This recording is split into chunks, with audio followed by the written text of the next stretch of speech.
Okay, so let me introduce the panel and myself. So I'm Anissa, and I'm an assistant curator here at the National Gallery Singapore.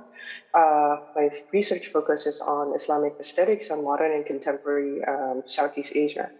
And today well, first of all, I'm sorry that I can't be there on site because, well, COVID and stuff. Um, and I am actually very honored and very privileged today to welcome, to collaborate and to welcome the three speakers that I have for this panel who are on stage right now. We have Norashikin Zulkifli, Arahmayani, and Shahida Iskander. Before we go to introducing each of the speakers, I would like to introduce the panel first. So the panel is titled The Neglected Dimension. So this title is comes from an article that was written by an art critic in Indonesia, Sanento Yuliman, back in 1980s. He was writing about the work of Ahmad Tadali. At the time, Ahmad Tadali is this prominent modern artist in Indonesia whose work sort of deal a lot with Islamic religiosity through calligraphy and abstraction. And the premise of the article and the premise of this panel as well is to sort of question the aspect of religiosity and spirituality, particularly Islamic religiosity and spirituality within not only artistic practices, but also museological and exhibitionary practices. So the Islamic religiosity in particular have been, I think, as argued by Sanento, and I think as also noted by Sadali, and even until today, has been neglected and sort of overlooked. So I've invited a panel of speakers. I've invited artists like Arahmayani, curators like Nora, and Shahida from different institutions in Singapore to highlight this neglected dimension, quote unquote, by focusing on how Islam and Islamic objects are not only contextualized within museums, but also to look at how artists, especially modern and contemporary artists, have worked with religious-derived principles and spiritual dimensions, and how they are preoccupied with ritual and performative aspects of their devotional experience that is, of course, inseparable from a larger cultural system. The panel also will look deeper into the artistic practice of Arahmayani, whose works, I think, since the 90s, I think, have been sort of like largely framed within, a very secular, feminist discourse, which of course rightfully so. But I think recently there has been sort of an expanded framework into looking at her practice as also engaging with her negotiation and her identity as a Muslim from Southeast Asia. So this panel also, I think, is an initial step to building, to expand more collaboration, I think, in the future, and to also develop the gallery research on Islamic aesthetics in modern and contemporary Southeast Asia. So next year we actually have an exhibition opening up, which is about calligraphic modernism, basically looking at how artists in Southeast Asia have worked and experimented with scripts, particularly Arabic and Jawi script, that brings to the fore, I think, engagement not only with artists' own religiosity or spirituality, but also with the history of repressions of Islam during colonial period and so forth, and how artists have used this script to also propose different sort of ways of working with calligraphy. So I think that's, and the exhibition will focus mostly on artists coming from Bandung, including Arahmayani as well. And a little bit about October Gathering. So, October Gathering is a series of programs that explores critical issues in the field of Southeast Asian art. The series features performance lectures, tours, readings, workshops, panel discussions like this one, film screenings, mini exhibition that is, I think now is still opening upstairs towards mystical reality, and a temporary library that you can find on the back of the City Hall chambers. Please feel free to peruse the library as well. So each program aims to take a closer look at prevailing art historical and museological issues while creating space for dialogue, exchange, and free play. And I hope that this panel could sort of build this dialogue on the question of uh, Islam and Islamic religiosity and spirituality. Uh, so I think I'm going to introduce the speakers. We're going to start with Arahmayani, and I think we all probably already heard of Arahmayani and know her practice. She's an artist, activist, poet, and writer, and she has long been recognized internationally for her powerful commentaries on social, political, cultural, and environmental issues. And she has been working also as a guest lecturer at Passau University in Germany for the last 10 years, where she teaches every summer semester. So previously, she also taught at Guangzhou Academy of Fine Arts from 2006 until 2008. And her identity as a Muslim mediates between Islamic, Hindu-Buddhist, and animist beliefs. And she has been working with different communities in Indonesia and abroad to deal with environmental, socio-political, and cultural issues. And last time I met with Arahmayani was in Istanbul, actually not long ago, when she's performing one of the renditions of her flag projects, which I think she will talk about during her presentation today. And then our second speaker is Nora Shikin Zulkifli. She's a senior curator for Islamic art and Peranakan at the Asian Civilization Museum. And she developed the current Islamic art gallery as part of ACM's revamp and curated the exhibition titled Ilm, Science and Imaginations in the Islamic World in 2016. Nora is currently working on the revamp of the Peranakan Museum with a special interest in Muslim Peranakan communities. And she was previously a curator at the Malay Heritage Center in Kampung Glam and worked on the 2012 revamp of its permanent galleries and curated several exhibitions, including Yang Menulis, for They Who Write in 2012 and Budidaya in 2015. She has previously held curatorial and programming positions at NUS Museum and SAM, and holds a master's in interactive media and critical theory from Goldsmiths College. And her current research interests revolve around Islamic Southeast Asia, with leaning towards manuscripts and their related arts. And I think Nora's presentation today will talk about the revamp of the Islamic Art Gallery at ACM, but also just going to touch upon the exhibition that she is currently preparing for ACM as well, which I think would be very interesting to listen to as well. And the last speaker, but not least, is Shahida Iskandar. She's an assistant curator at Singapore Art Museum. She works with vernacular ideas of seeing, thinking, and being. Drawing from Southeast Asia visual cultures, she's interested in the entanglements between the unseen, the hypervisual, and the translations from material to new media practices. Her recent projects include Korak Create's solo project, Machine Boosting Energy into the Universe in 2022, Between the Living and the Archive in 2021, State of Motion, Alternate Opt Realities in 2021, and an Exercise of Meaning in a Glitch season 2020. And Shahida was the recipient of the Impart Award 2020 in Singapore in recognition of her curatorial practice. And she holds an MA in History of Art and Archaeology from the School of Oriental and African Studies, or SOAS, in London.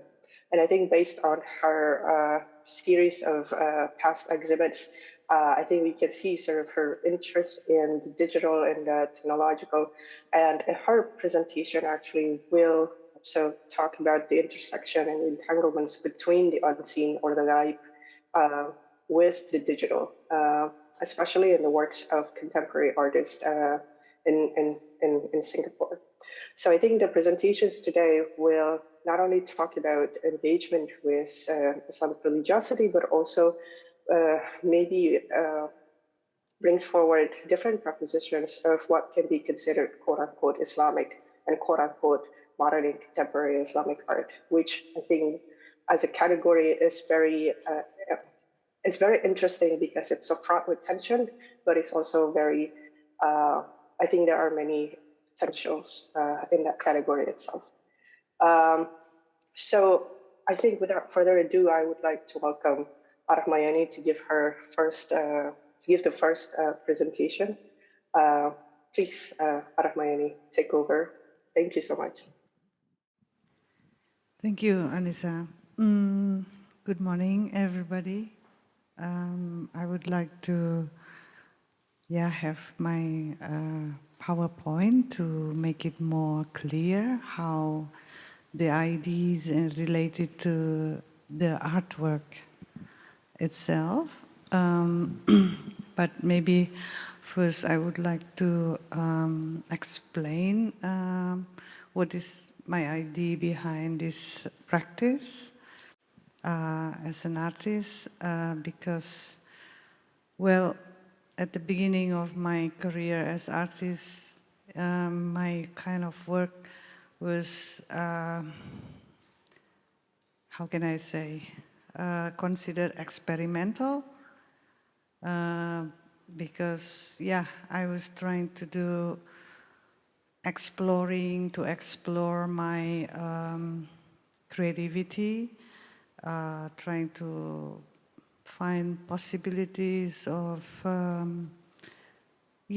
connect one knowledge to the other and not just limited to aesthetic only. That's, I think, an important point to understand as the basic of my approach. And then I'm also concerned about any aspect of life, besides, of course, things that is also considered important in the society of Indonesia or maybe in Southeast Asia in general.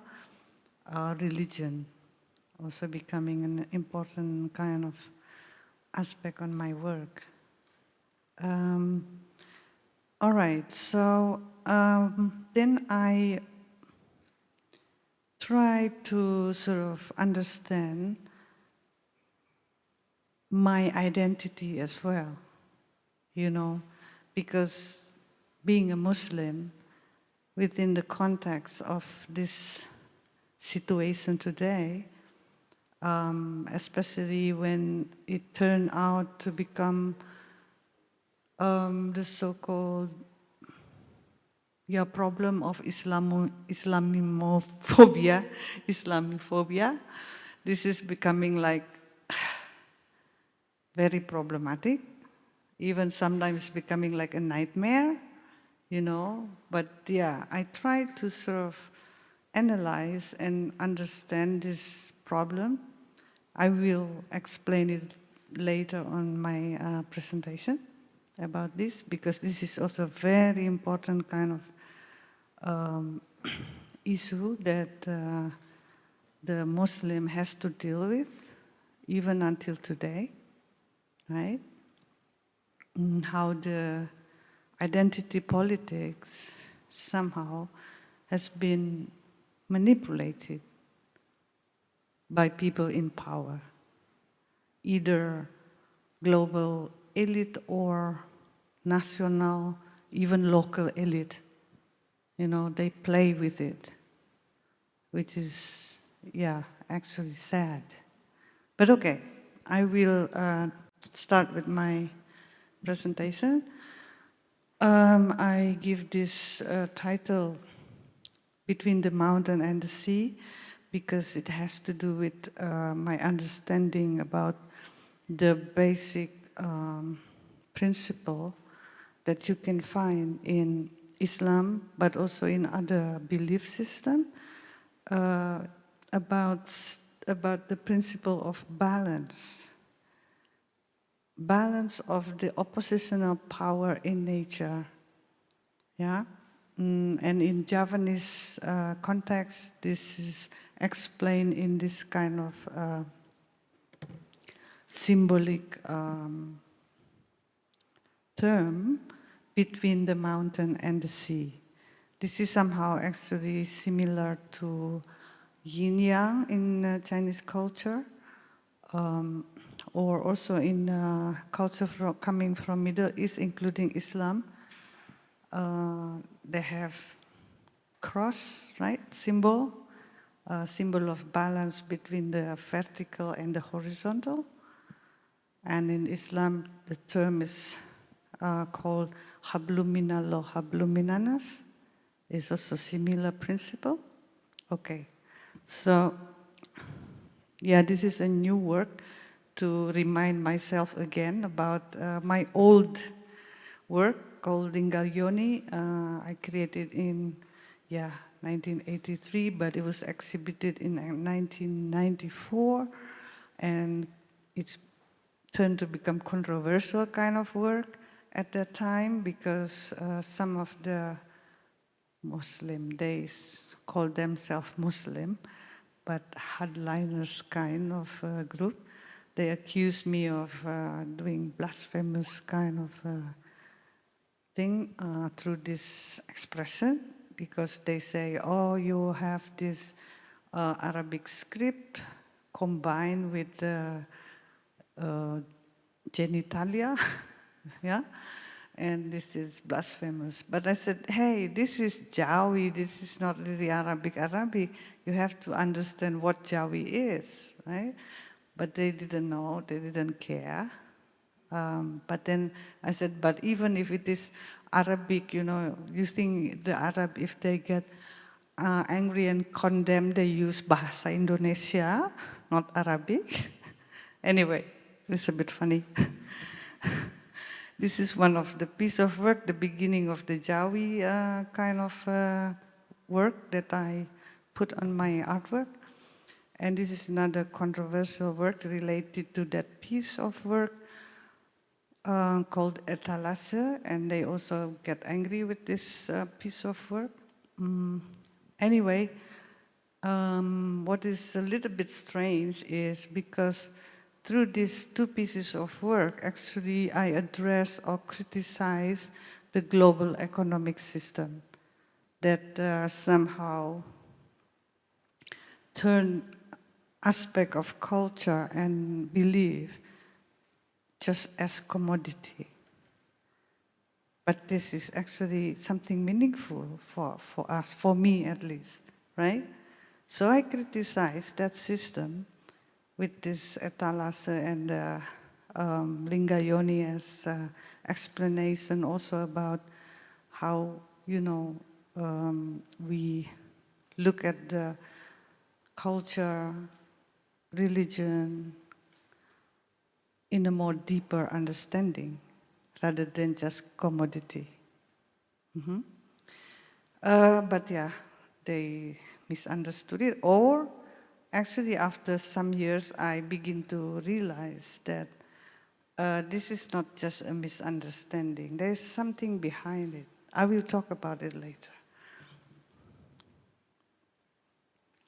Yeah, this is also part of that piece. This is related to my critique on capitalism, on global economic system, but I use the symbol of Lingayoni because in the ancient temple you can find this kind of form of Linga and Yoni.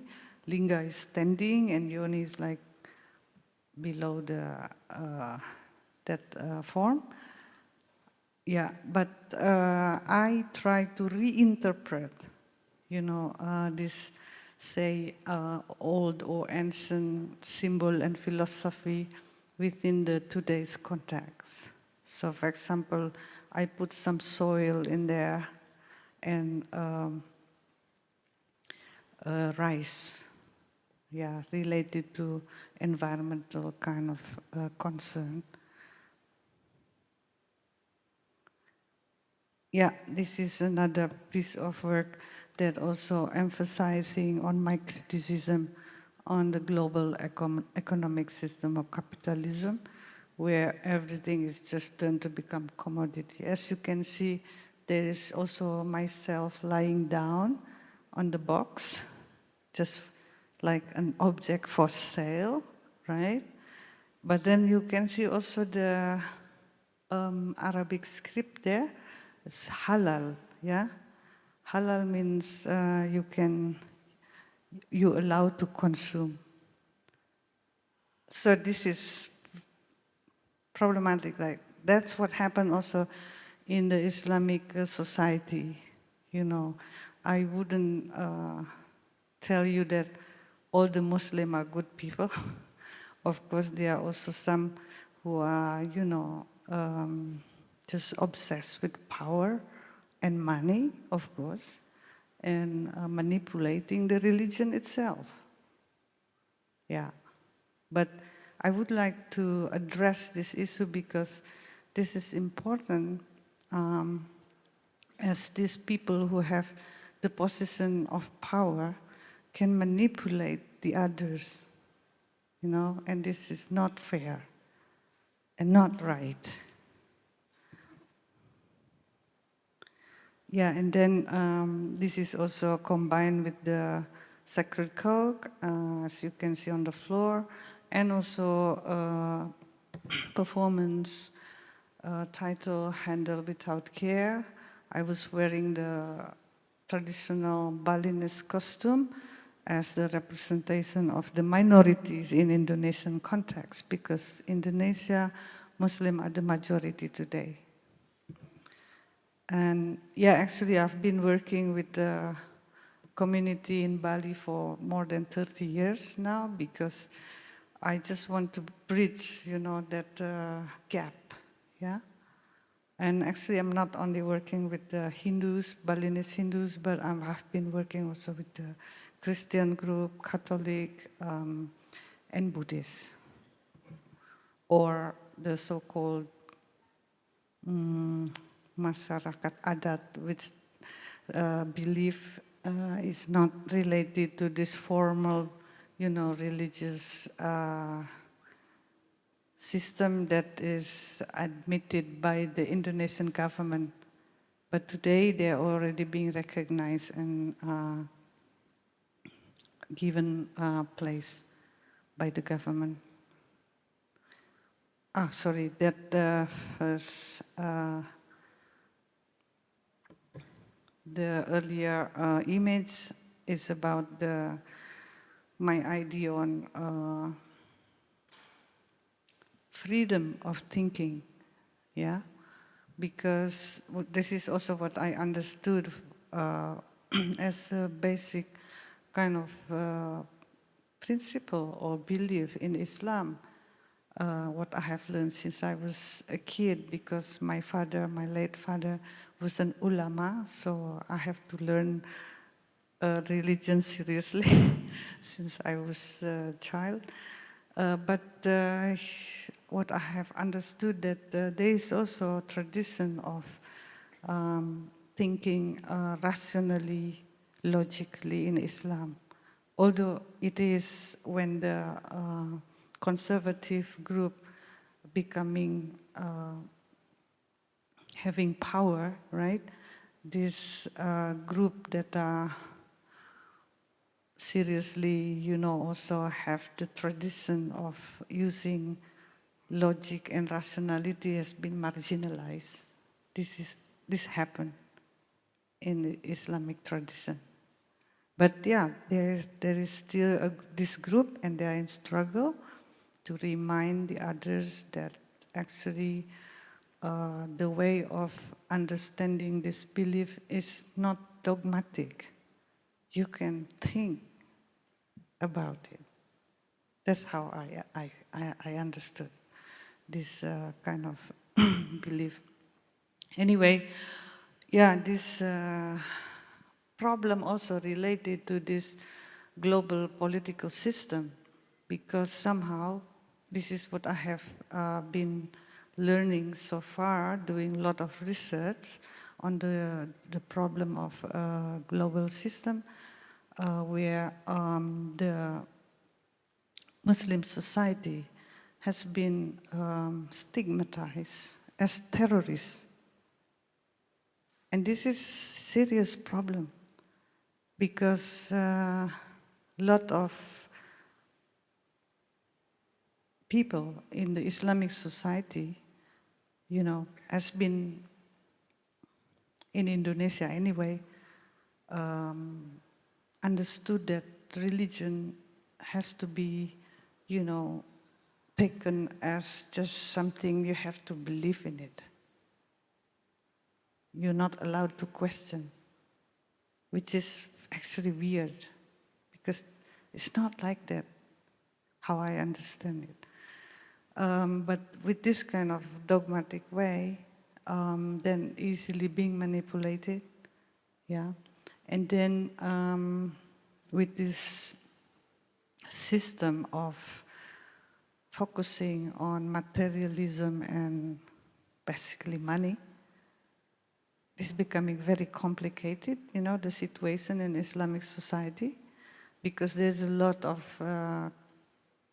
countries of Islamic society also rich in natural resources, and then the people with idea and intention of using these resources for the benefit, yeah, of profit. Of course, they created a strategy and a way and system how to, you know, suck these natural resources from those countries. And one of the strategy is this, the so-called divide and rule politics. And the extremism, or the so-called hardliners way, is also something that has been manipulated by people in power. So then the Muslim, they fight with each other, which is actually silly, right? But also sad, the way I see it as I'm a Muslim. Because, yeah, they become the victim. And this is just easy explanation. I mean, you know how many countries, Islamic countries now already being destroyed because of this kind of strategy. Afghanistan, Pakistan, Syria, Iraq, Yemen now. And Indonesia also is under that threat, that kind of threat. But okay, me and my friends, we tried to sort of do something to protect ourselves, basically. Yeah, this is the work that I created after I was being accused of terrorists in Los Angeles. I was on my way to Canada. I was invited by Victoria University to give a talk there, but I had to stop there, and then I was interrogated, like, because they accused me that I was belong to a terrorist network. They say, oh, you are Muslim women and you travel around the world by yourself. That is impossible, they say. You must be connected to this network. But anyway, I managed to escape because my friend in Victoria University called the police to give explanation about, yeah, what I'm doing. Yeah, so that piece of work created just a year after that World Trade Center bombing in 2001. That's what happened to me in Los Angeles, yeah. Just example of how, you know, this strategy has been implemented in the whole world, actually. Anyway, so because of that, then I worked in Thailand in 2005, 2006 for 1 year, working with the Muslim community, the minority group, of course, but in dialogue with the Buddhist majority. And this is a very interesting kind of project. And actually now I have a chance to work in Patani. I'm now doing the residency there, working with the Muslim minority, but also with dialogue with the majority of Buddhists. Yeah, this is the struggle of the Muslim community, and some minorities, they really have serious situation, very problematic. But I try to understand and try to do something with them together to find a so-called alternative, innovative, and creative solution to their problems. Yeah, this is an example of the work of Jawi that I explored with the community at that time in Bangkok, because at that time I wanted to go down to Patani. I was not allowed to go there. Yeah, because it's considered very problematic and dangerous. Okay, the work then continue with this piece of work actually created when I was being invited to anniversary of the World Trade Center bombing in Manhattan. I proposed this work, but they didn't dare to show it. But they invited me to come and give a talk there about this piece of work with this explanation about the identity of the Muslim coming from Indonesia or Southeast Asia, which is different from the Middle East. This is very important point to address, right? Because, yeah, we have our own cultural roots and tradition.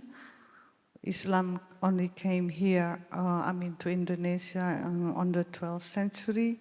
First came to Aceh, but in Java it started on the 15th century. And before that, my ancestors were Buddhists, were Hindus, and even animists. And then they developed a very interesting cultural strategy, yeah, that I try to express through this I Love You piece of work, but also the so-called flag project. I will explain about this community-based project later on. Yeah, this culture evolvement in Southeast Asia is very interesting, and also I think is very much related to the situation today. Why? Because the kind of approach and understanding is very open and very pluralistic. Yeah, in Southeast Asia, all culture and belief system since thousands of years ago coming and get together, you know, people embrace all. At that time, no conflict, because people has this belief of the principle of respecting each other, because they understood that there is a basic kind of principle in every belief, which is the so-called compassion or love, yeah? And then when there's differences, of course there are some difference because this belief born in different area, different cultural, natural context, different condition of nature, right? So there will be some differences, but then at that time, differences being seen as richness of culture, not as threat, like what is happening today. For example, some of these people, if they believe in their religion, they believe that the religion is the best, is the most right, and the other wrong, which is very strange, actually. But yeah, that's the impact of this manipulation. usually by people who are obsessed with power. All right, so, and then because you have mentioned already about this basic principle, which is universal value of all this belief and culture, which is compassion and love, right? And if we are consistent about that, it means that we do not believe in violence, because this is against that principle of compassion and love, right? But some people forgot about this, you know, especially in the Muslim society today. And then they somehow allow people to use violence. Like, for example, there was a sad story um, in Indonesia, just around 3 years ago. One family committing suicidal bombing together. Wife, husband, and 2 kids in a church in Surabaya, in East Java. That's really shocking and really sad, right? Anyway, so I try to address this issue in the Muslim society where I come from. And today, they begin to sort of see it as something positive and true. Yeah, but it's of course related also to this, you know, the problem related also to the history of the colonialization.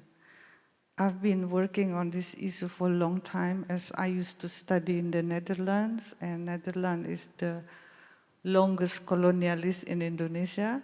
They colonized Indonesia for more than 300 years. And if you be shocked to understand that even today, for example, they have looted, right, artifacts and also manuscript, and still now in the museum in Netherlands, there are more than 10,000 artifacts. And these artifacts, some also made out of gold and diamonds, you know, and manuscript, 100,000. But this is the source of knowledge, right, about our cultural heritage. And that's why many people have forgotten it. And then they suffer from identity crisis. They don't know who they are anymore. But anyway, that's what I've been trying to do since I was young when I studied in Holland until today. But it is a real struggle. It's not something easy. But like now I'm being invited here, it's like a support for me. Thank you so much. This is another expression of my critique on capitalism and global economic system. It's a painting. Oops, sorry. How can I return it? Okay. Yeah, this is another expression of Jawi as, identity of the Southeast Asian Muslim or Islam, which is, I think, very important, because once you appreciate it, it means that you understand this cultural roots and how this cultural evolvement, developing in this Nusantara area or Southeast Asia, right? Which is very important. Okay, this is also one of the kind of effort to remind people about their kind of struggle with identity, but also about dealing with the problem and situation that we have to deal with today. Like we have the pandemic and even the war today, right? So I've been working with the community, and this is a project since 2006, after Yogyakarta hit by huge earthquake, and working with the oldest Islamic boarding school there, led by this Kiai Jawis Masruri. And we are still working together until now, focusing on the environmental challenges. Yeah, this is the first flag created. That's why it's written in Jawi again. Yeah, from this community, the Islamic boarding school community. And now we have many various kind of these flags. Like this one is Jawi, yeah, created in 2010.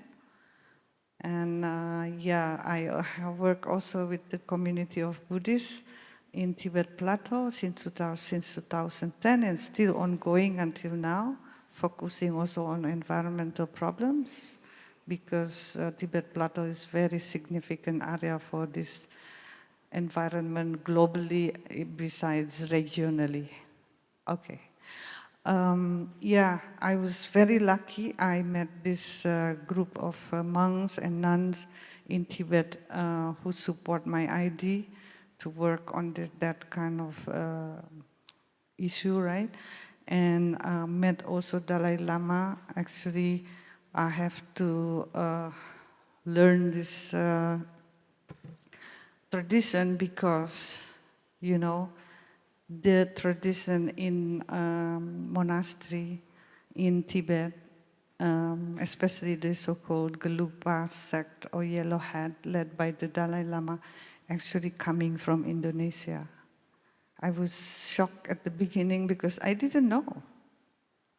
But after that, of course, I learned about that heritage, forgotten heritage, and also this is a way for me to explain this issue of environment to the people up in Tibet Plateau, because most of them, they haven't really learned science.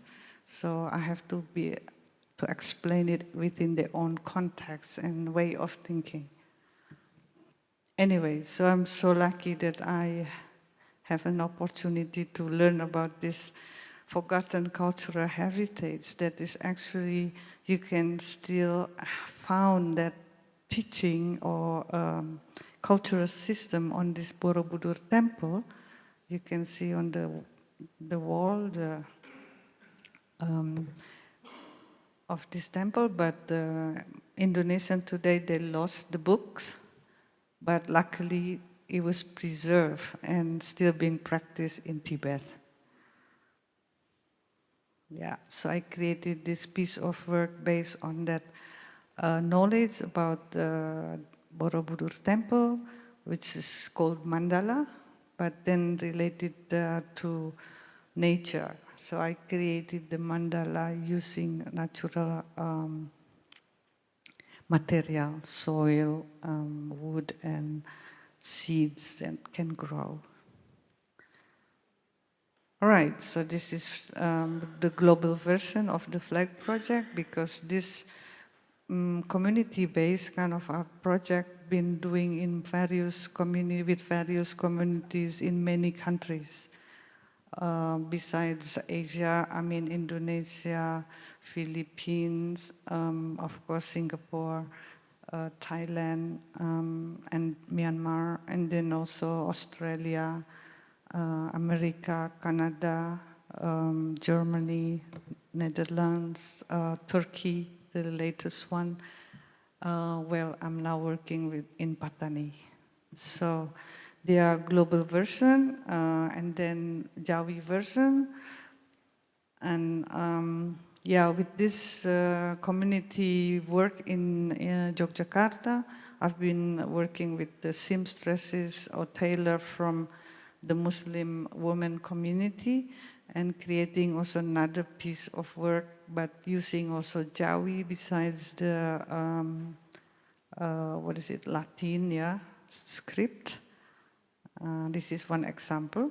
Yeah, you can see how this young women, Muslim young women, we are working together creating the artwork. Besides the flags, we also created this piece of work. There's this Nusantara flag project where the keywords is coming from Indonesian indigenous groups. We have more than 700 languages in Indonesia, actually. This language of the indigenous groups. are still ongoing. Yeah, this is another version called Eurasia, first exhibited in Netherlands, in Amsterdam Museum. This is about the dialogue of Asia and Europe. Why it is important, you know, like what happened today with this war in Ukraine, this discourse of Asia and Europe now is coming up again. But I want to bring people to do it in a positive and creative way, not to divide and rule. Yeah, this one is the latest one, flag project in Turkey. Turkish version, now still on the exhibition in Istanbul Biennale. And I perform also with the community of young people. I was working actually for more than a month with various communities in Turkey, like environmental activists, social political, feminists, and artists for sure, but also LGBTIQ group. That's usually how I work with, and also the minorities. Yeah. Well, actually, my approach is trying to sort of learn first, and then my role is actually stimulator, becoming stimulator of creativity. But what does that mean, right? Stimulator of the creativity, meaning that I have to learn and then have this dialogue with the community and bring them also to work together.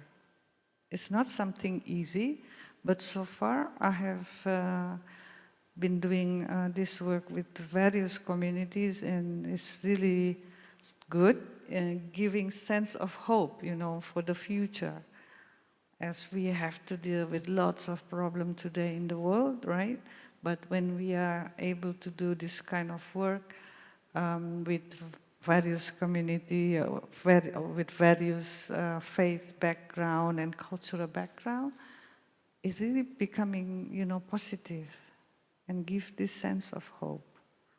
It makes me happy, actually. Yeah, so maybe time is almost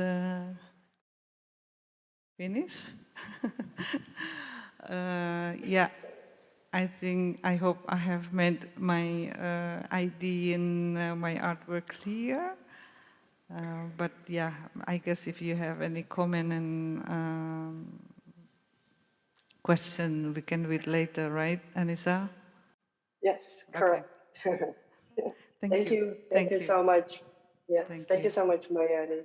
And I think for the interest of time, maybe we'll shift directly to Nora. Please, Nora, take the stage. Uh, Hi, everyone. I think, it's been really interesting to hear what Bayani has to say about her artistic practice as a practitioner. Um, and what I'm trying to do here is maybe to just give a sense of, the institutional perspective, but also to kind of broaden the horizon a little bit to look at what this term Islamic art is perhaps how it might be presented or contextualized.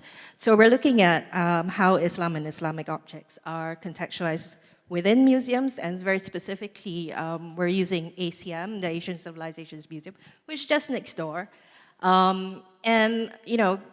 While preparing for this presentation, it kind of reminded me of how I first started out planning for this gallery. And the gallery was, proposed to me to be the Islamic Art Gallery. So before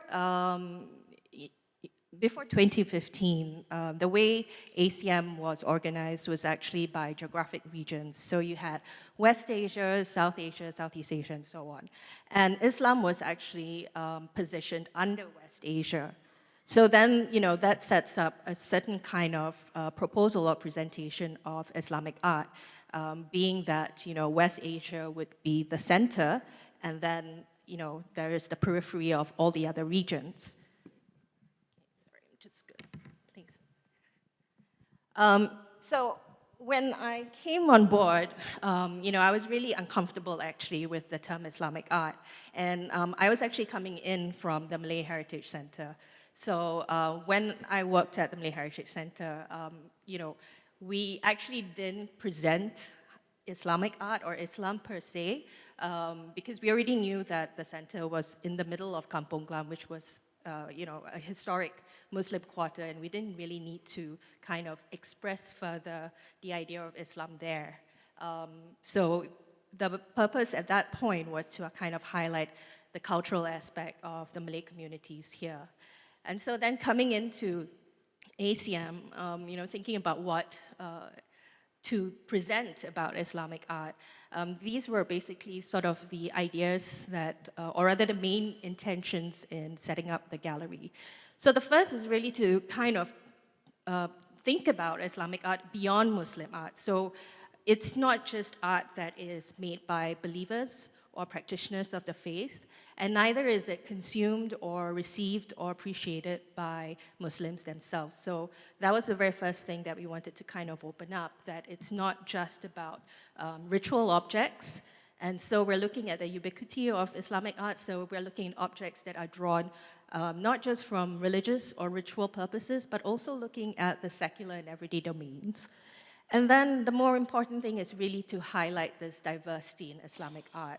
Because when you say Islamic art, what are we looking at? We're looking at many different periods. We're looking at a vast geography. You could pretty much take a whole global perspective about it.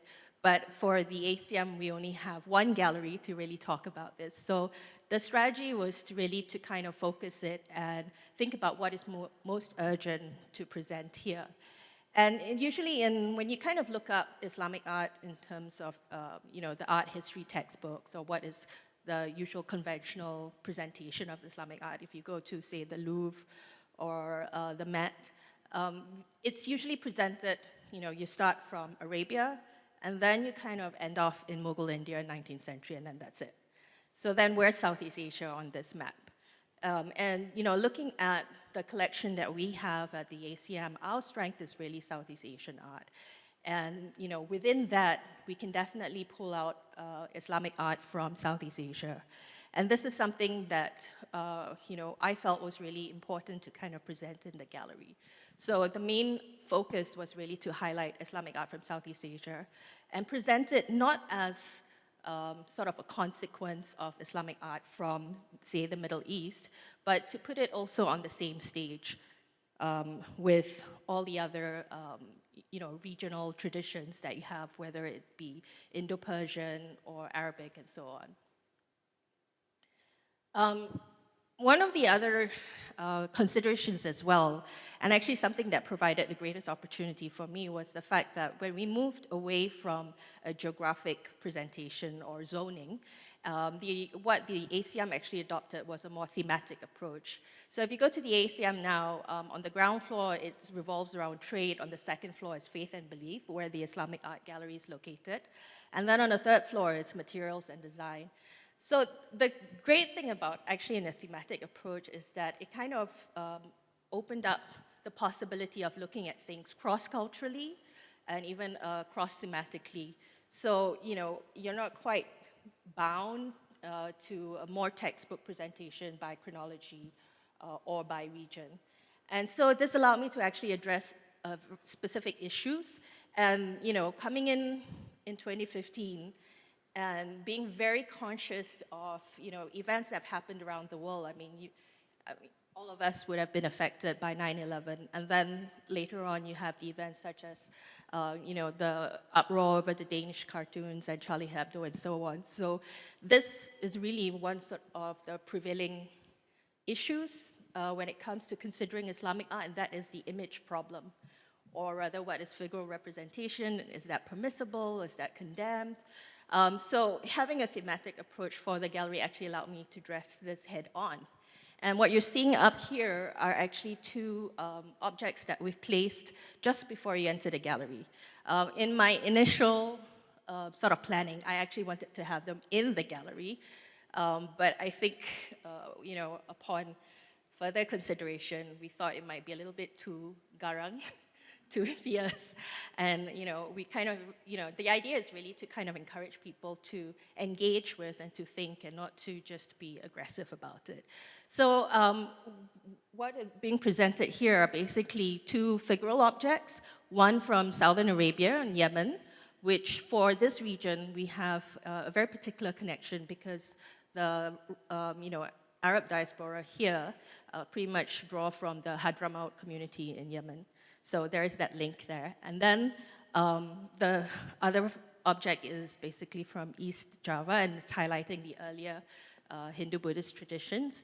And this is just to kind of emphasize the point that there are visual traditions preceding the advent of Islam. And the question here is, what happens to these traditions? Do we break from these traditions? Do we forget it? Do we cover it up? Do we erase it?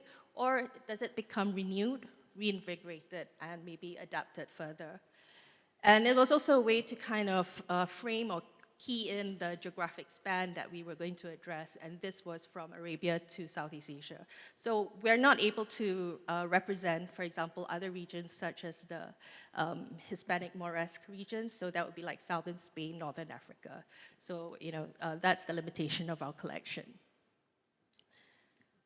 And then when you come into the gallery, besides highlighting the fact that there were pre-existing figural traditions, one case is dedicated on just these two objects. And this is to show the historical use of figural representation in Islamic art. So the object you see on your left is a folio from a manuscript, and it actually illustrates Prophet Muhammad. He's sitting there on the pulpit, on the mimbar, and his face is veiled and covered with, golden flames. And you can see that there are about 3 other figures who are also surrounded by this halo of flames. The 2 young boys are probably Hassan and Hussein, and then the other veiled figure is probably one of the companions of the Prophet. And this is just to kind of, open up the idea that there have been figural representations within the Muslim milieu in the historical past. And, context matters. For this particular image, it's part of a manuscript, which is a text on the life and trials of the Prophet. And it would have been intended for, a very intimate kind of encounter because it's in a manuscript that would have been read by one person at a time. So, within this kind of situations, it seems that it is permissible or, not at all forbidden to kind of present figural representation. So it's to kind of overturn the idea that there is no figural representation allowed in Islam, and that you can actually find, several examples of it. And on the right is to just show that, within a secular context, you have this beautiful Minai pottery bowl where, there's again figural representation.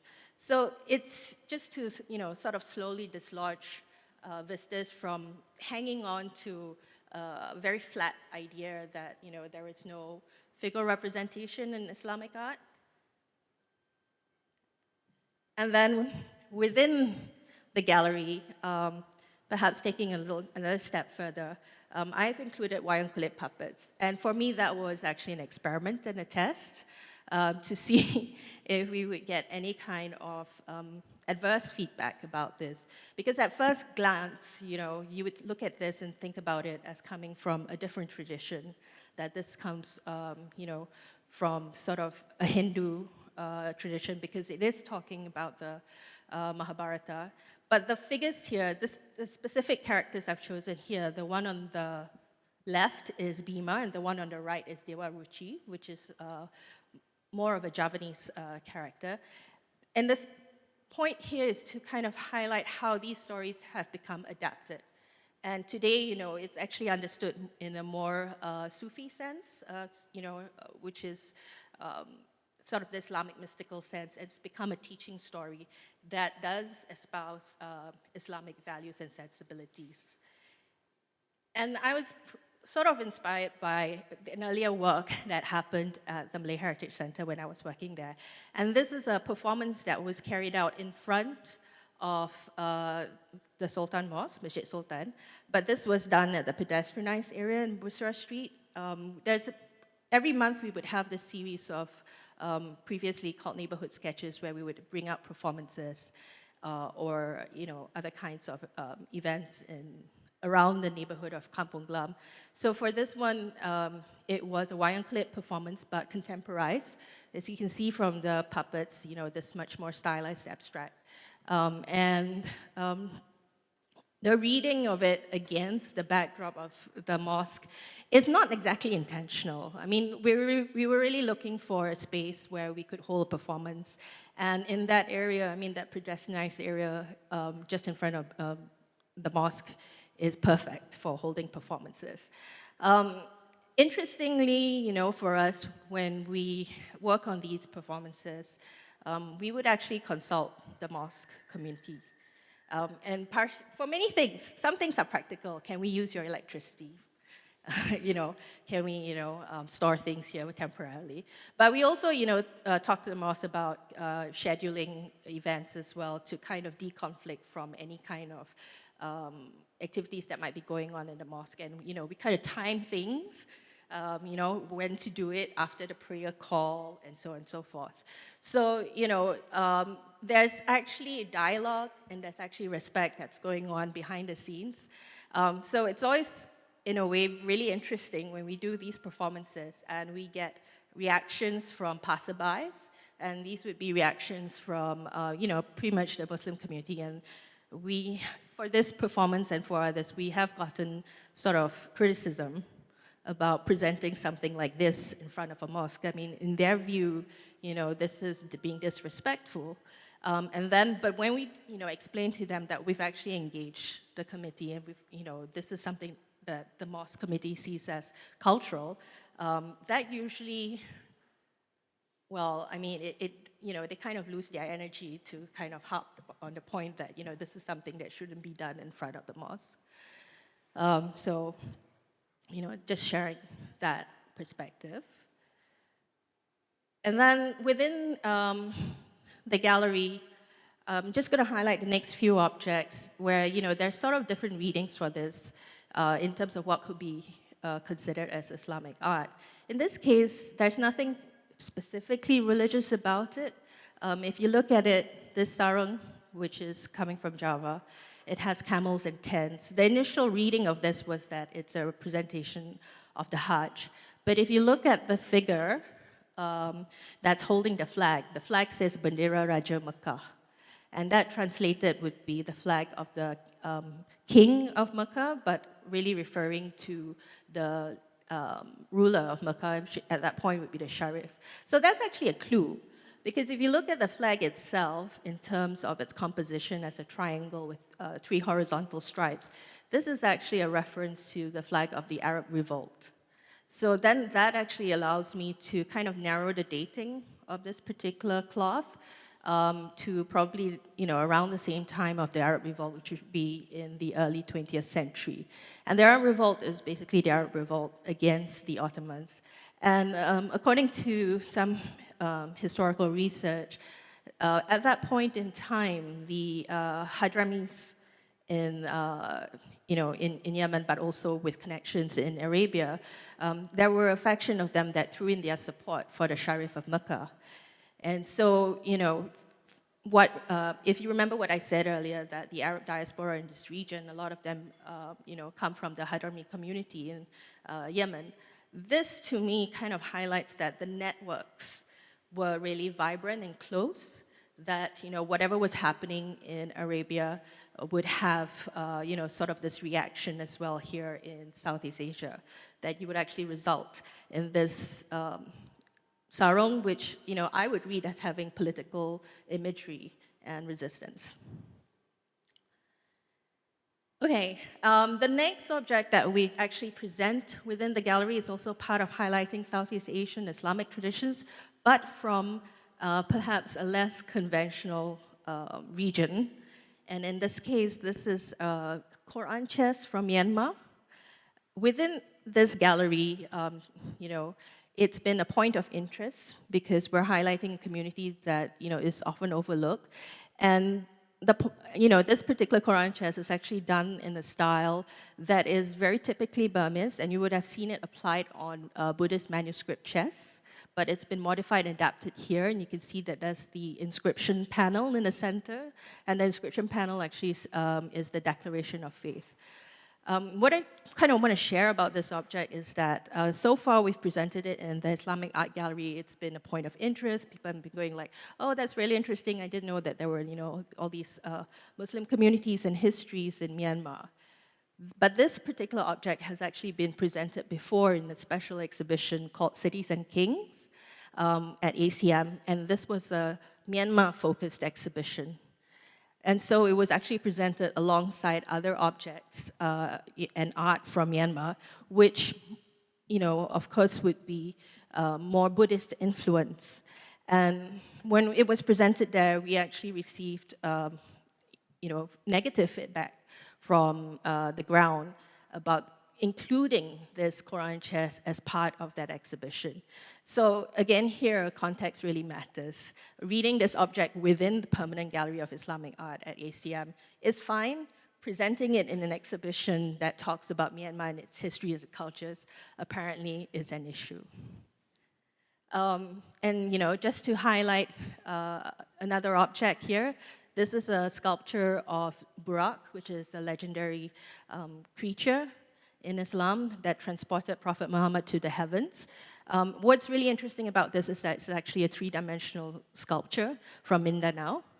And to share a little anecdote, I recently brought around some mosque volunteers, and the first reaction they had to this Burak was that, orang Mindanao sesat, or basically that, maybe the practices of the Mindanao Muslim community are not quite right. But, these are opinions that are, held by different communities, but we wanted to kind of show the diversity in terms of expression. I'm going to be very quick with the next few slides that I have in the interest of time. So the next few things that I want to show is to actually highlight that there's definitely transmission of practices and material culture, and then there's been transformation as well. So this particular object you see is actually a processional standard used for a procession called the Ashura. Ashura is basically at the beginning of the Muslim calendar, and it takes place in the month of Muharram. And it's actually a reenactment of the Battle of Karbala, which is a historical battle in which the grandsons of Prophet Muhammad perished, Hassan and Hussein. So it's kind of taken on a greater significance in the Shia community, and they actually have these processions. But this has also spread, and what you see here is a scroll painting highlighting the procession as it took place in South India. But this scroll is really long, it's about 6 meters, and if you go through the scenes, it doesn't just highlight the procession proper, which would be the bottom section. The top section actually includes scenes of another festival, which is Hindu, the Hindu Charak festival. It's the guy who's hanging off the hook. And then, there are other scenes as well that happen within the procession to kind of highlight that there is, much more diversity and multiculturalism that's going on in these processions. And, this is a bit of an unfinished project to me, because what I wanted to do was also kind of show how this particular procession has actually, arrived in Southeast Asia and is still practiced today in parts of Indonesia. In Singapore, this procession was banned during the British colonial period, very specifically in 1865, to do with, suspicions of violence and connections to secret societies and so on. But, interestingly, we have this photographic evidence of a processional vehicle, probably, before the ban happened. And just some other archival photographs to show that this particular procession has taken on a different form, different expression. This is the procession, it's called Tabuik in the Minangkabau region. And then, this is a much more recent picture, just to kind of show that it has continues to have significance and life in this region. And although it might be understood as a more Shia-influenced practice, over here it doesn't really have that kind of associations. But the event and the understanding is still the same. And then just to kind of highlight a point that the Islamic art in ACM isn't really presented just within the gallery. The gallery is a way for us to kind of hone in on specific issues, but there are definitely Islamic art objects all around the museum, and this one, for example, takes place in ancestors and rituals.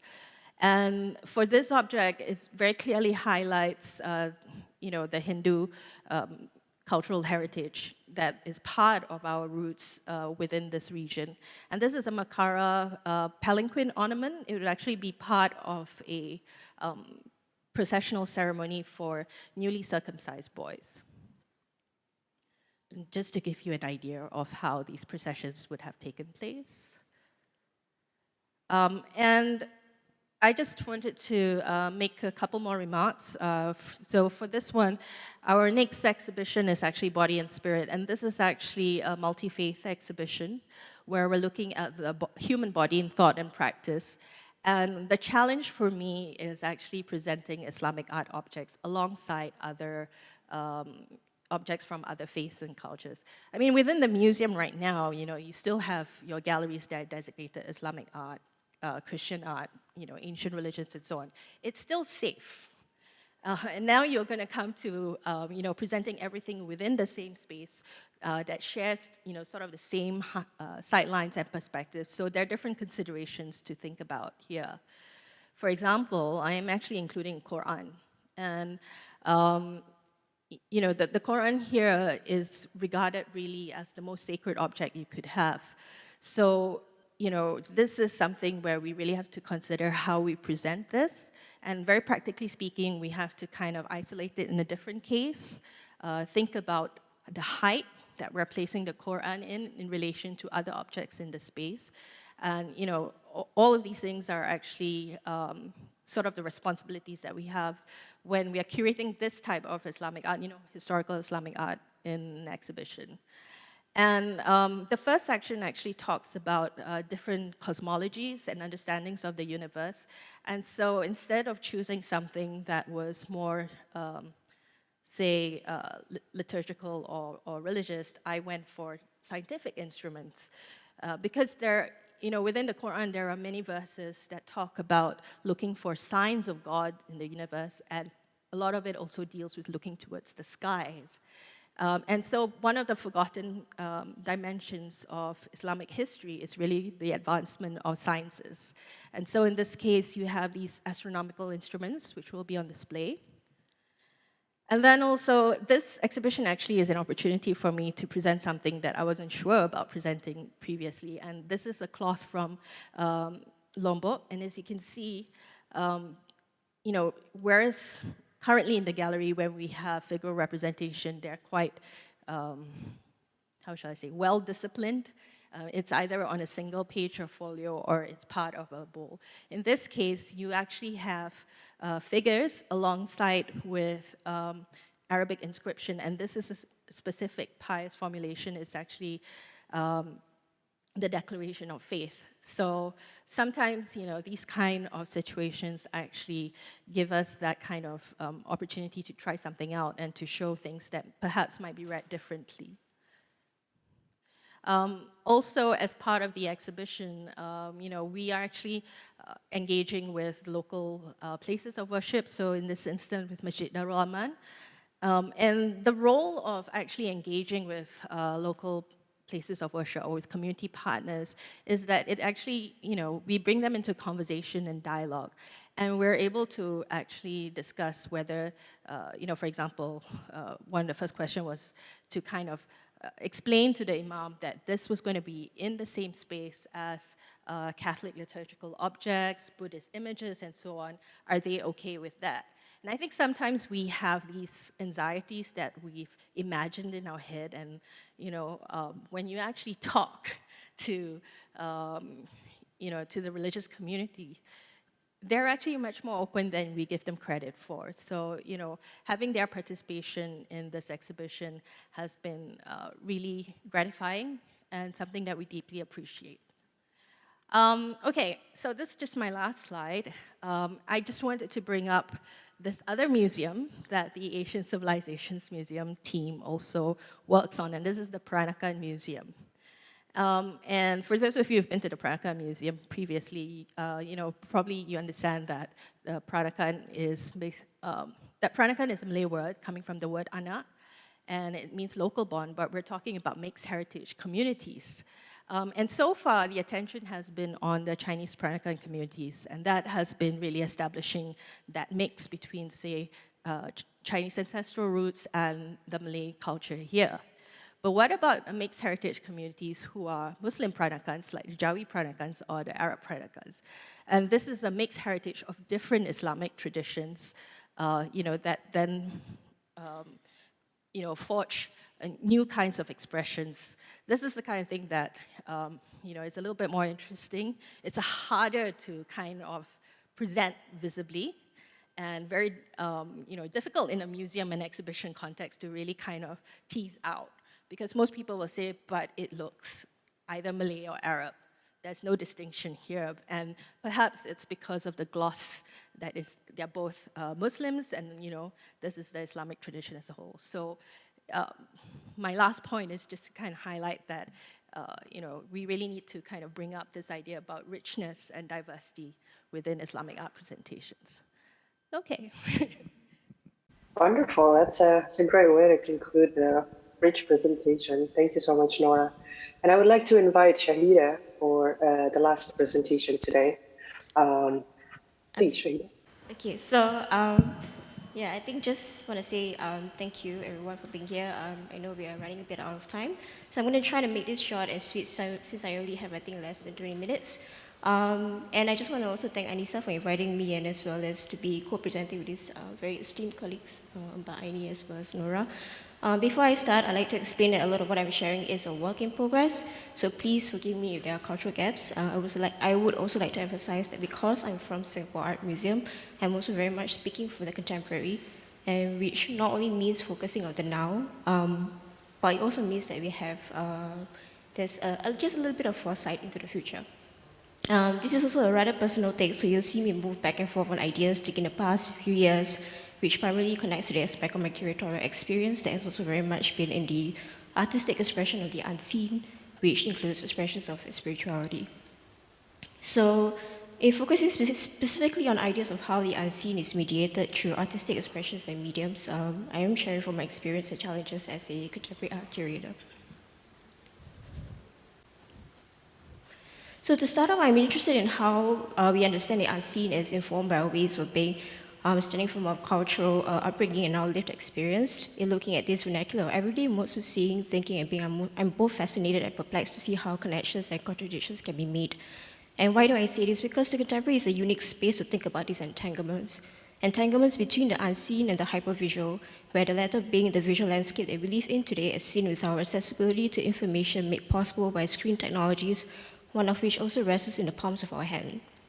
In thinking about new media practices, contemporary art practices are moving so rapidly with technology today, and the question is, do we also need to read Islamic art within these mediums, and what makes it distinctly Southeast Asian? So in thinking about these translations from material to new media practices, and the question of what Islamic art is, I wanted to, of course, extend the question in the contemporary. For this presentation, I will focus specifically on Singapore and to some extent Malaysia, because of our historical relationship, obviously, and what we might be able to make of it. So to anyone who's actually curious on the image on the right, it is a photograph taken on my phone a few weeks ago when I had lunch with Anissa and Nora at a Muslim-owned Burmese restaurant. So Nora and Anissa actually pointed out to me amid our conversation. I was unaware of it as I had my back facing the exit sign. But for those who cannot see, it's actually a talisman behind, written in Arabic, possibly an azimat, sitting discreetly behind the exit sign. I'll go back to this image later on. So from 20 to 21, during my time as an independent curator, I had the opportunity to work on an exhibition commissioned by Asian Film Archive. The title State of Motion 2021, Alternate Odd Realities. It was the 6th edition of the State of Motion exhibition series. And for this edition, we decided to focus on science fiction. Having received critical attention for creating world-building scenarios in future studies, the genre, as seen with pandemic-driven films in the past, demonstrate how science fiction can actually turn into science. So the exhibition was a way to imagine or conjure pathways to the multiple worlds through the potency of audiovisual technologies.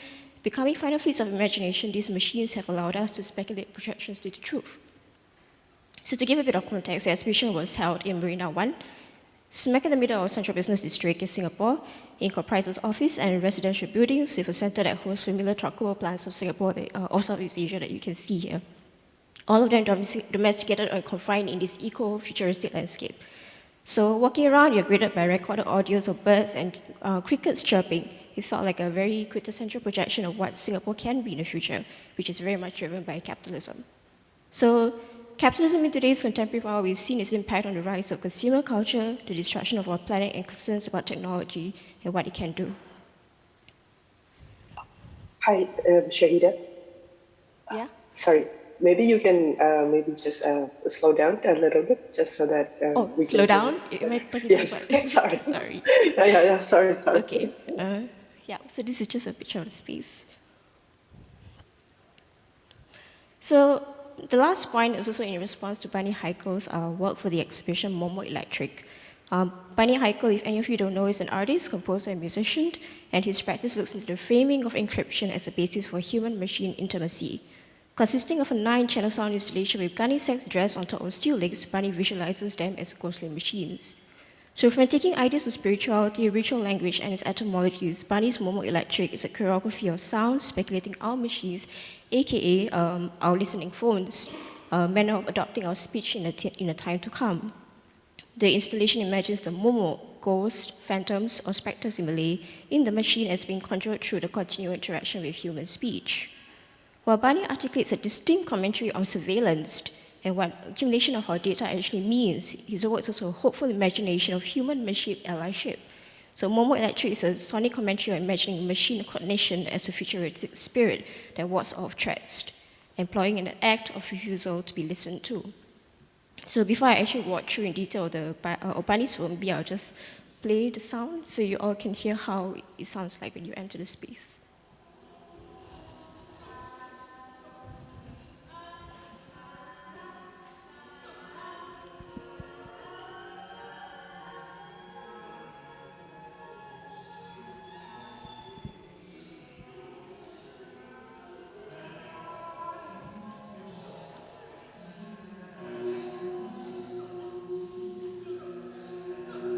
Okay, I think we can stop.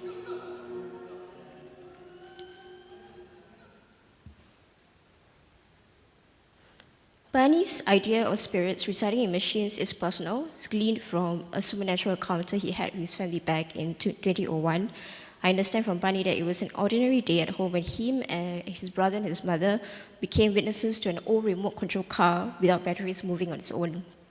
It was an encounter that impacted him, considering his own experience of dealing with the death of a loved one a year ago, and it got him thinking about psychical boundaries between machines and spirits.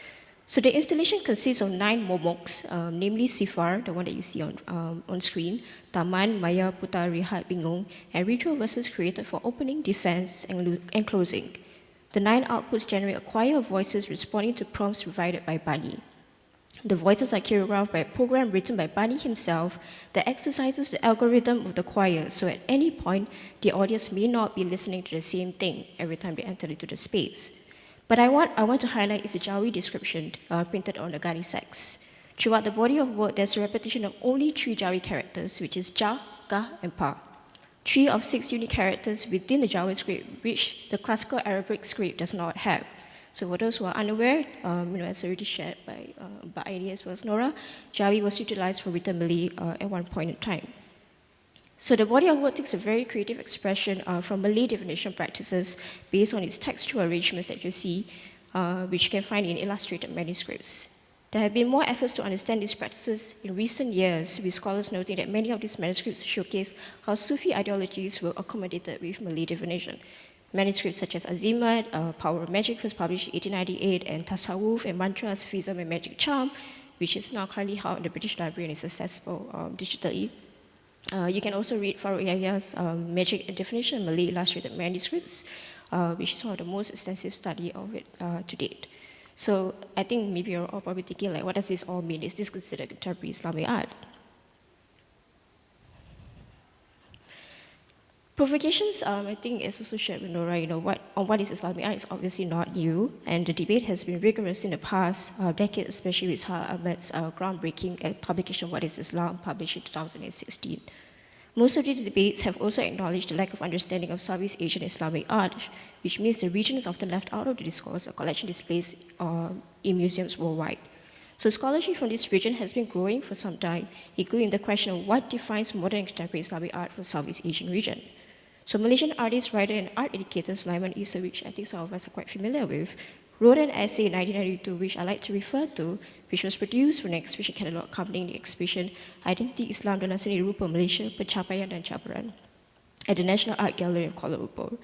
In this essay, he lines out the socio-political landscape that has allowed Malaysian modern art to thrive as it searched for the national cultural identity. He cites the National Cultural Congress convening in 1971, where intellectuals discussed the country's policy on national culture. So one of the three principles that define national culture was that Islam became an important element in forming the national culture. He also suggests that this was further accelerated with the global wave of Islamic resurgence in the late 1980s.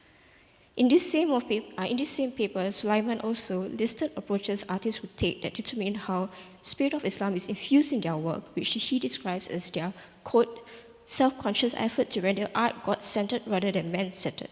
For many, art is becoming less of an ego trip or mere involvement with formal aesthetics. It is perceived as the process of remembrance, of contemplation of God, and simply for some self-purification, unquote. But what is essential is the later part of the text, in which he cites the challenges. It's vital that we read this because of Singapore's historical connection to Malaysia and the collective consciousness that these artists embodied as peers who experienced the separation but are still very much tied to their familial networks to the Malay world. So in his argument, he shared that there is a lack of clearly defined philosophical basis on which these artistic approaches to all things Islamic mainly deal with elements of the form, imagery, or religious context of Islamic art, which he says quite critically adopt a rather simplistic and reductionist approach towards Islamic art, rendering that their work had a sense of unpredictability and superficiality, especially in the treatment of image and content. He then says, as you see on the screen, there's a depiction of a mosque, the use of Jawi, Arabic script for writing Malay forms in an optical squiggle, or the incorporation of the intricately graceful image of awan larat, a type of wood carving motif, render a painting necessarily Islamic. What is the definition of Islamic art? What determines its Islamicity? How does it differ from Muslim art, sacred art, or religious art? So in the later part of the paper, he also repeats political scientist Chandra Muzaffar's sentiments on Muslim artists whose art is excessively concerned with spiritual matters, dealing with personal piety and salvation while ignoring the more urgent and relevant social issues of the day.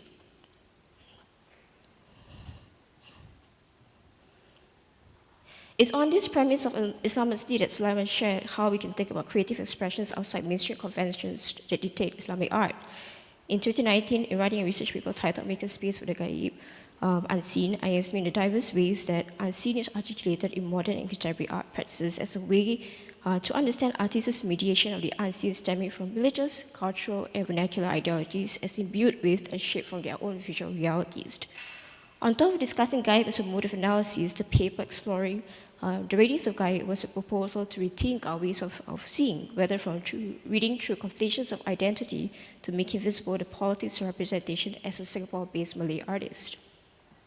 So the late Muhammad Din Muhammad, who identified himself as a Sufi, is one example whose work resists traditional conventions of what Islamic art can be. While he is a painter whose work has included Arabic notations present in Islamic calligraphy, the breadth of his sculptural work is most prominent in his practice. His lived experience also defines the nature of his Islamicity as a Silat guru and practitioner and as a traditional healer, which without a doubt would have informed his mode of being and his way of seeing the world.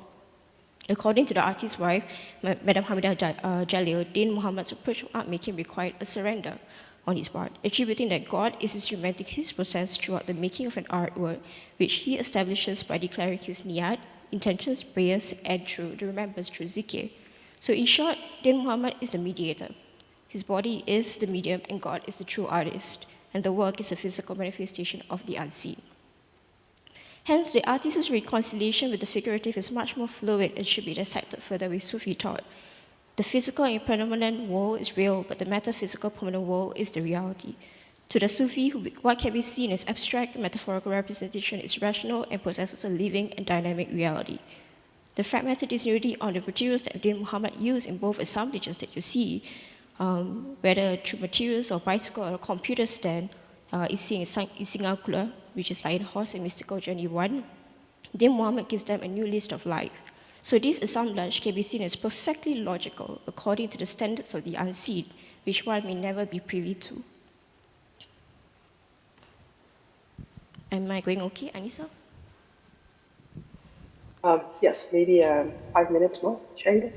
Okay, so another form of resistance to predictable conventions is described by Sulaiman Isa is a later contemporary by the name of Salih Jafar, whose rich body of words play onto a kind of codedness that can also be seen as metaphorical abstraction. While illustrating his explorations of identity, history, and Islamicity, he also practices a form of veiling, which makes the reading of his work nuanced and difficult to ascertain even if familiar symbols can be seen. One element that repeatedly appears in Salih's artworks is the symbols of ritual structures with a central point of sacred power, such as mountains, as seen in his Gunangan series, or the Kaaba in Makkah as one such holy base of sacred power. In using mountains, the artist describes them as nails of the earth, a popular expression Muslims use to mirror the Quran's description of mountains as firm foundations. The notion of mountains being a symbol of the universe is a familiar concept worldwide and has extensive iterations in Southeast Asia. As elaborated by S.U. Wright, an art historian specializing in Indonesian art, mountains resonate against millennia of preoccupations with the soul and spirit power informed by indigenous, animist, Buddhist, and Hindu ideas. Salih's use of symbols attests to geographic fluidity that goes beyond state-constructed identities and points instead to an inquiry into an embodied identity that is regional and possibly transnational. Salih also attributes this impact on his practice to his exposure to indigenous Australian forms of art during his study in Australia.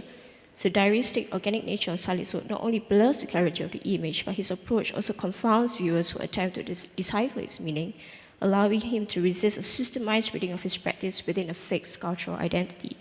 So the Axis Mundi 1 to 4, as seen on the screen, is also another exemplary work of that. His exploration of sacred places of power depicted as mountains, mirroring Mandala ritual sites such as the Borobudur, can also be seen here. His approach to finding commonality in different religious motives and beliefs reflects his process of trying to understand his place in the region and the world.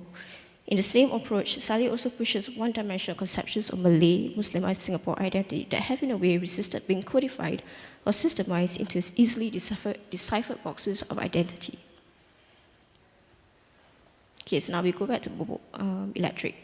So jumping ahead back to now our contemporary. The past artists whose practice I shared very briefly shared a regional network with their peers and teachers of their time, extending beyond the shores of their nation and as we see within the Malay world. Aside from the question of whether this is contemporary Islamic art, the challenge now is where does a work or an artist like Bani Haiko sit in, who may not have the same cultural network as the late Muhammad Din Muhammad or Salih Jafar. Their lived realities are very different, and with older artists professing their engagement with Islamic values through their works to seek clarity and reconcile with the complexities of their post-independent cultural identities. And how and where do we begin to read and find the vocabulary to greet growing practices engaging with digital technologies? How does the reality as digital natives of growing up with technology and with access to information, ideas, and cultures outside their own begin to grapple with their spirituality? What does Islamic art mean to a globalized body today?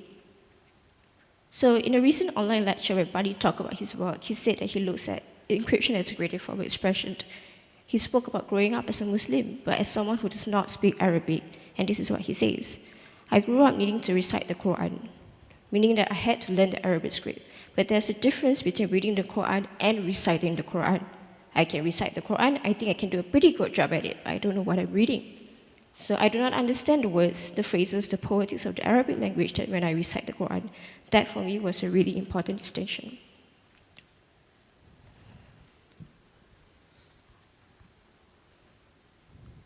But it is through this self-observation that Bani was able to deep dive into his interest towards the relationship between encryption and language, presenting a contemporary codedness where the digital as a medium can articulate a different kind of resistance that not only highlights the social relevance in his work that reflects the conditions of our time concerning mass surveillance and privacy, but also refuses an easy reading to his work because of how layered technically it is. The Jawi notations printed on the Ganisek are a coded language pattern developed by Bani himself.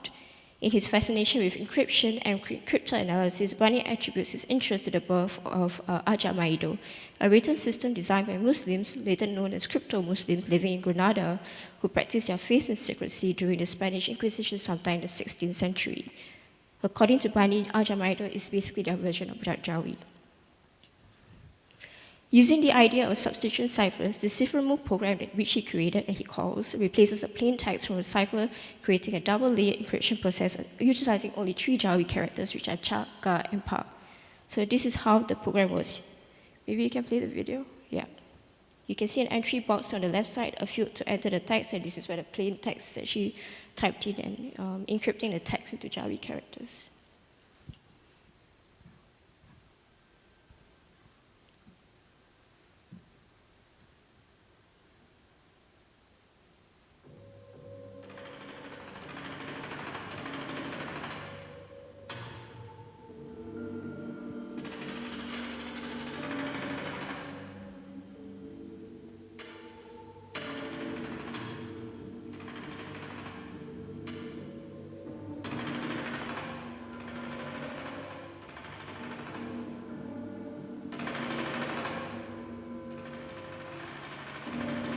Okay, I think we can stop.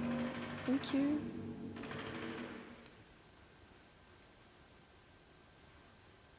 So in a publicized letter to a peer where Bani speaks about his work, Bani also shared where his thinking comes from, which comes from grappling with a contemporary hybridized identity informed by technology. Believing and belief is increasingly becoming something I'm fascinated by, with the premise of trust can easily be paired with my interest in human-machine intimacies. Believing is far more mysterious in the way we're navigating our tech-infused lives. The subject of belief in relation to machines, for instance, reminds me of the premise where cameras are devices which trap or capture souls, the belief that if you took a picture of someone, the camera is capturing the soul of the person into the machine. Later in the same text, he further expanded this notion to the Malay idea of semangat as an entry point to his work. The complexity of Malay culture, one that is entwined with Islam, would point to a premise where ruh, as in soul in Arabic, is also part of the definition of semangat. That soul is also perceived as energy that injects life into a person, but of course semangat isn't just bound by this Islamic lens. A Socratic past sees both pre-Islamic conceptions of life force merged together with Islamic frame of ruh, framing semangat as a concept that goes beyond just a soul or a spirit, but the existence of energy born of synthesized belief. Semangat identifies the polarity of forces giving life to a body. It is never just one thing.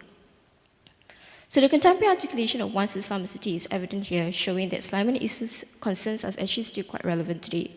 Still, it is the question of how we can articulate these practices as a reflection of the artists communicating and grappling with their spirituality as they mature and develop their practice over time. Bani's highlight of socio-political issues that are of a global concern, as seen with mass surveillance and privacy, if anything, presents a broadened diversity in how we can possibly read Southeast Asian contemporary Islamic art.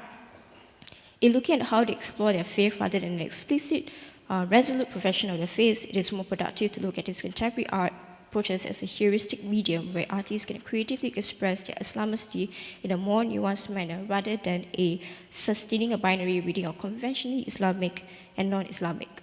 What is conventionally Islamic and non-Islamic? If anything, as seen with older artists, there is fluidity in engaging with such complexities that are distinctly Southeast Asian. Despite these possibilities, I acknowledge potential challenges, especially regarding new media practices. Such a reading is only limited to accessibility to technological tools, which are obviously confined to urban centers in the world. On top of that, Momo Electric utilizes one breadth of technological mediums today, and we haven't finished the work of reading earlier practices that uses earlier forms of screen technologies. It also shows that contemporary aesthetics, a contemporary visual culture that can inform these practices, also needs to be studied.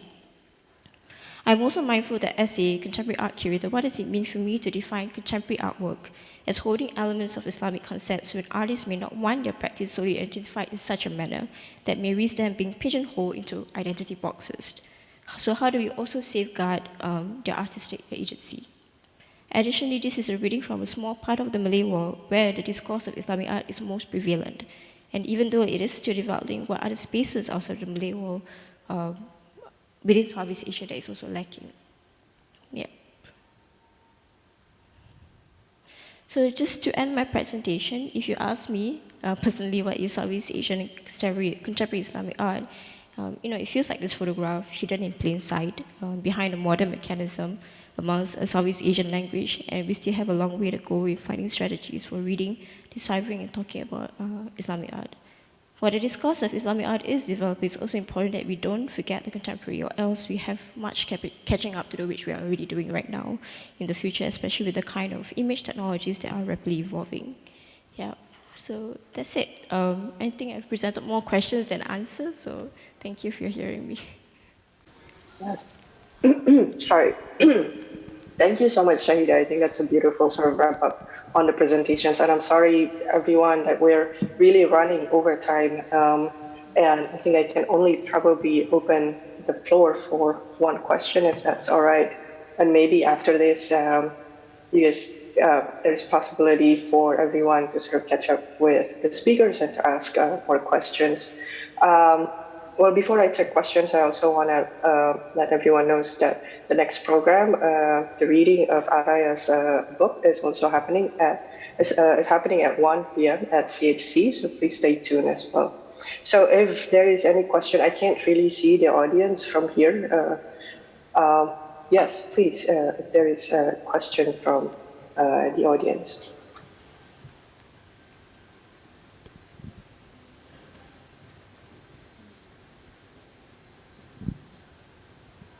Is there any? I can't see. Okay. Well, everyone seems very content, I think. Is there anyone? Okay. If not, I want to thank the speakers again, and I'm really sorry for the overtime and for not being able to take any questions from the audience. But I think the presentations today show really the diversity and sort of the richness of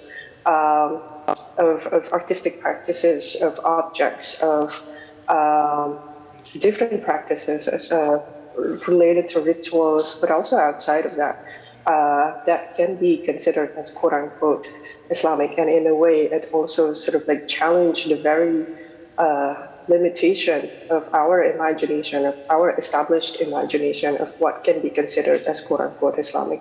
And I think it's within sort of like the vision, or the vision of the research group that we have here at NGS, collaborating with everyone, to always break open this category of quote Islamic art. So I want to thank everyone again for staying tuned, and I want to thank Araf Mayani, Nora Shikin, and Shahida for presenting your works here. It's been a privilege, and I'm sorry again for not being able to be there. Thank you.